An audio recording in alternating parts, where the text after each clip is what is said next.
say gentle ladies because it's 2022 and we don't want to have anyone feeling left behind. Nonetheless, welcome to Spotlight, the show where we shine a light on the most weird, bizarre, and awkward stories happening in our big, wide world.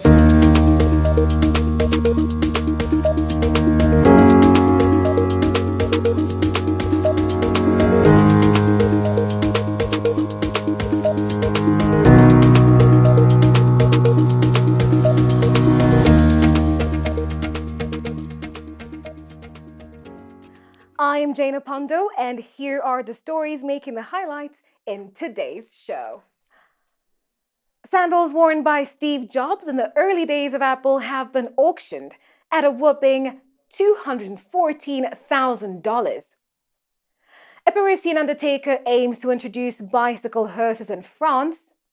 Now, bringing it closer to home, a man in Rwanda has made himself a bee magnet. And in Japan, Shoji Morimoto has what some would see as a dream job. He gets paid to do literally nothing. And finally, we have a special guest joining us right here in Nairobi, Kenya, and later we'll dive deep on to see who she's about and what she's bringing to the table.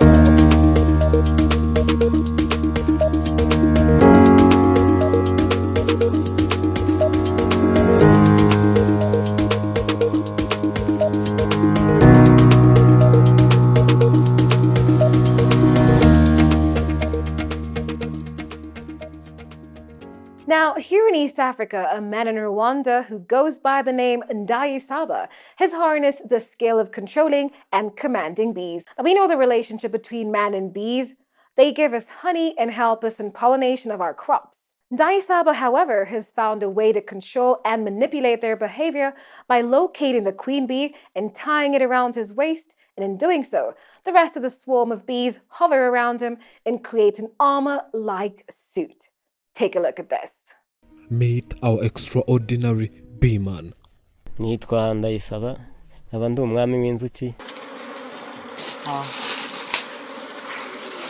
By understanding swarm secret, it's possible to control these honey-giving animals and make them do most extraordinary things. 1,000 bees cover his body, creating what looks like a suit. You can see that with knowledge, such an incredible force of nature can be controlled. Namara kumufata ubundi nkamwishyiraho ubundi inzuki zikanzaho. Kuko muri kano gace n'ahantu hari hose ni jewe ukora ibintu by'inzuki nta kibazo ntago zijya zindya. He has an intense control over bees that he can take these swarms on his body to wherever he wants. And this has paid him on different occasions, like when these swarms invade a particular area. People come looking for him, and he has to drive these bees away from people and bring security in that place. Now, many times we've heard of husbands for hire, especially during this Christmas season, where men in Nairobi, like you, just kidding, seek women to pretend to be their girlfriends for family occasions to mask their romantic failures. Now, Japanese Shoji Morimoto has what some would see as a dream job. He gets paid to do pretty much nothing. The 38-year-old Tokyo resident charges 10,000 yen, that's $71 per booking, to accompany clients and simply exist as a companion. He rents himself out, and his job is to be wherever his clients want him to be, saying that he's handled about 4,000 sessions in the past 4 years. He's been hired as a dinner date, a walk in the park, and just also to be a listening ear. There is no excuses that there are no jobs in society, guys. And if this guy is a living example, if there are no jobs, you become the job. This Japanese man rents himself out to do nothing. For the price of 10,000 yen, or roughly $70, Morimoto will offer his companionship to attend events, dine with clients, and sometimes provide a listening ear. It may be a niche service, but Morimoto is in high demand. He says he can sometimes schedule up to 3 assignments a day and says he's been hired over 4,000 times. Roughly a quarter of his clients are repeat customers. including a woman who's hired him 270 times. Morimoto says his effort-free approach makes his offer unique, as he's not playing any specific role. His rising popularity, though, has attracted some requests that he's had to turn down. One client, for example, wanted to take him to Trinidad and Tobago, while another asked him to help move a fridge. Morimoto also believes his work can change the societal attitude that people need to be doing something productive in order to feel valued.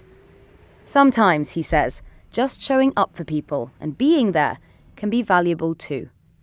Now, Undertaker Isabelle Plumereau cycles around Paris with a bicycle hearse that she is hoping will soon bring a new and green way of conducting funerals to the French capital. Not only is it a quieter, environmentally conscious burial, as she sees it as a soft way of accompanying our loved ones to their final resting place, where everyone walks at the same pace behind the bicycle and you can hear each other, hear the sounds of nature, the wind in the trees, and the birds. Now, I'm coming from a colorful country and culture, which is the Luo community in Kenya, and we're known for dramatic funerals with endless music, feasting, parties, and people are literally paid to mourn, ululate, and cry for the dead. So this might be an inconceivable idea for us, but maybe we could borrow a leaf or two from this lovely lady, where we could take our time to focus on the things that really matter in life, while taking care of our environment and our surroundings. This is France's first ever bicycle hearse, and it could be the low-carbon solution to having a greener goodbye with loved ones. Its creator, Isabelle Plumereau, is an undertaker. It is a bicycle and a hearse which makes it possible to go gently to one's final resting place. Quieter, environmentally conscious burials are a small but growing trend.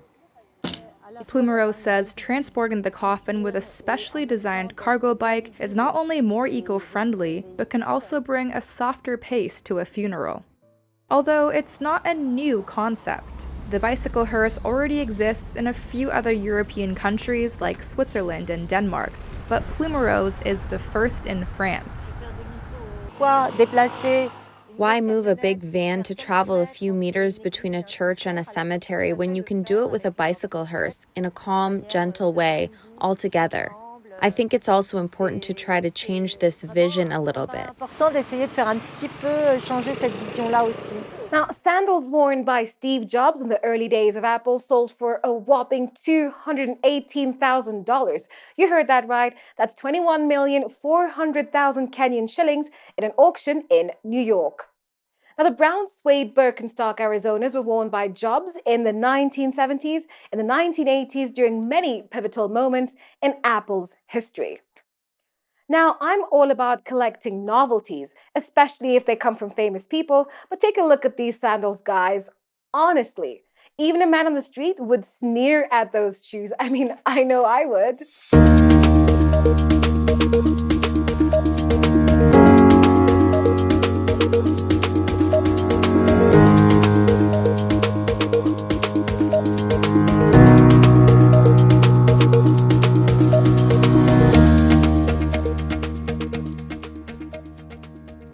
Now, I know you guys are used to listening to all this genge, kapuka, shrap music, but just allow me to refine your taste just a little bit and introduce you to a sensational, inspirational, and remarkable singer-songwriter right here from Nairobi, Kenya.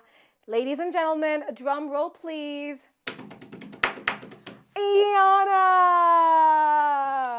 Howdy. Hello. Crowd goes crazy.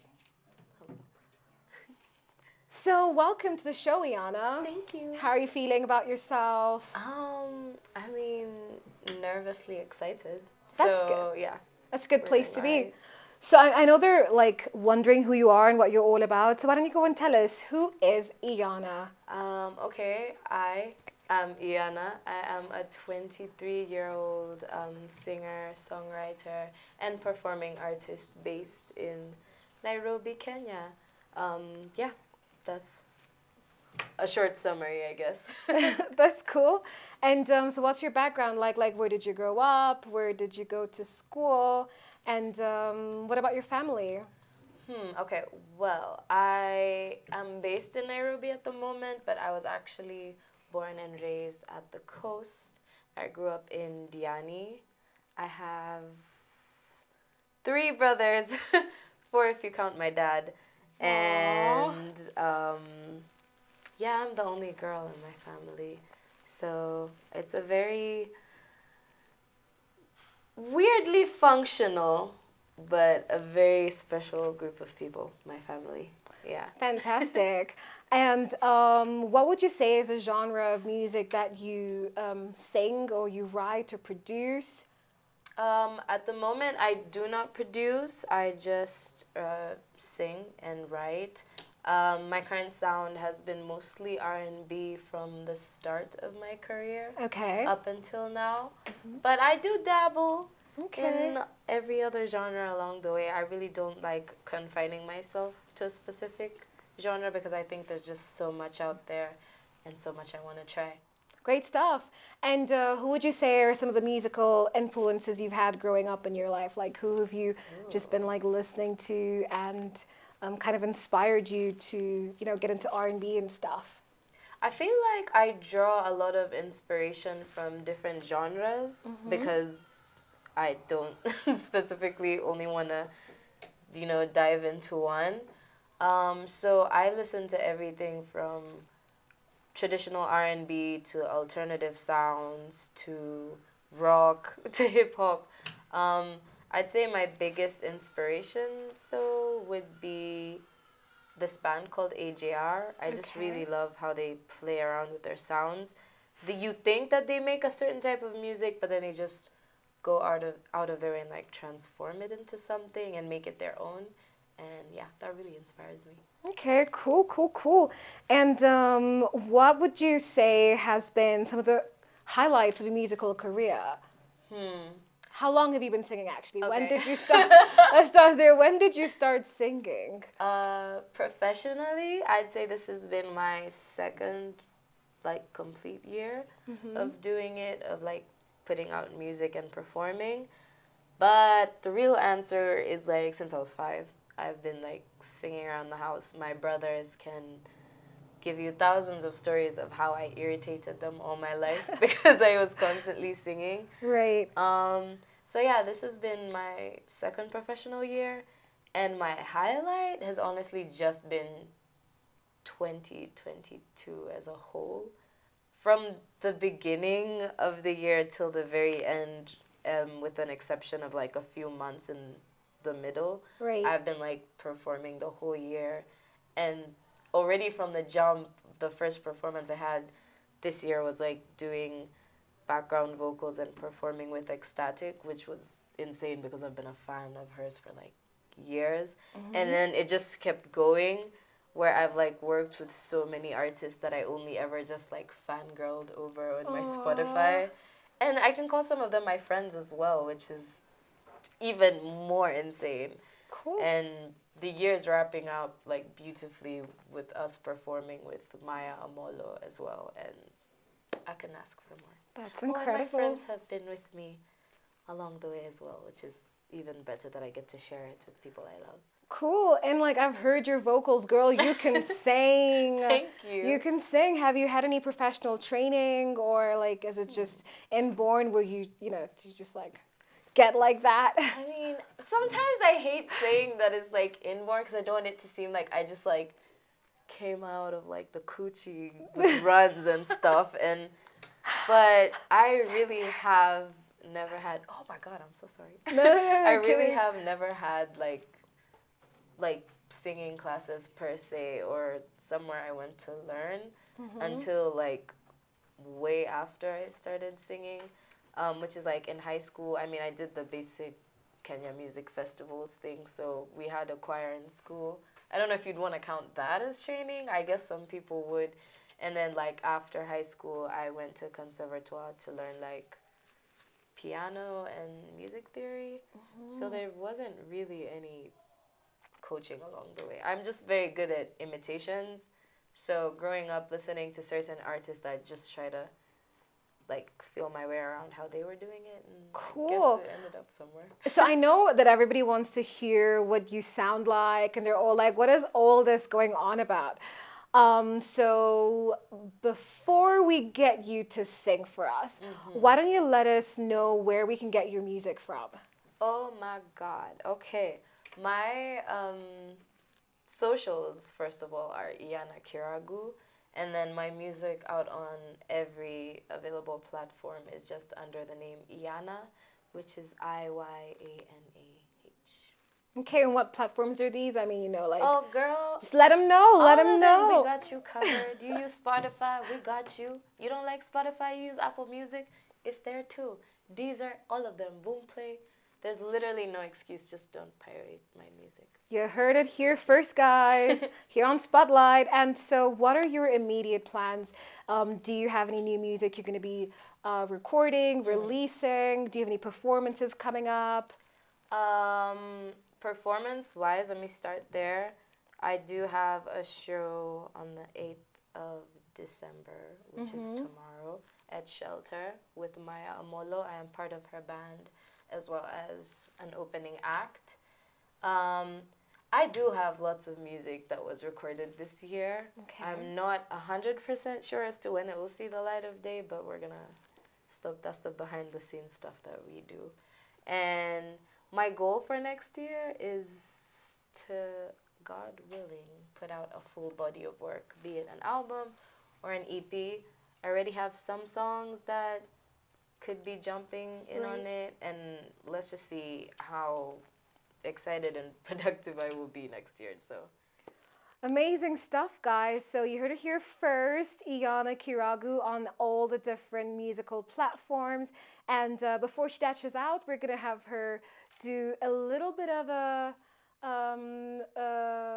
sensational vibe or performance, a little performance for us. So let's go.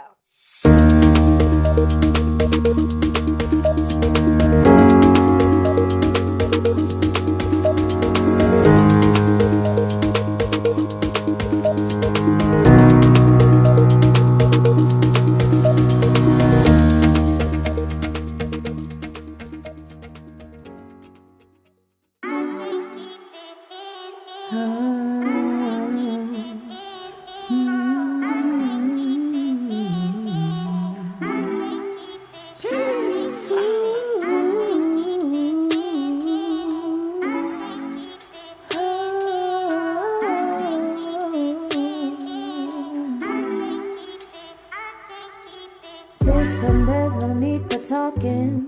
No, you know, don't lie, be honest. Notice the changes, the way you've been lately.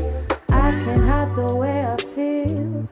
No, it hurts, but I'ma heal. I don't even blame you. I just needed time to get back in order and make up my mind. I apologize. I should have swallowed my pride. Yeah, and spoke from the start and told you this wouldn't end well. I'm sure it was hard, but you broke me and I can't keep it in. I don't know if it was real, whether I was time to kill. Confused and upset, we should have discussed it. Maybe it was only time until one of us crossed the line. Would have been better if we got together and spoke to you from the start and told you this wouldn't end well. I'm sure it was hard, but you broke me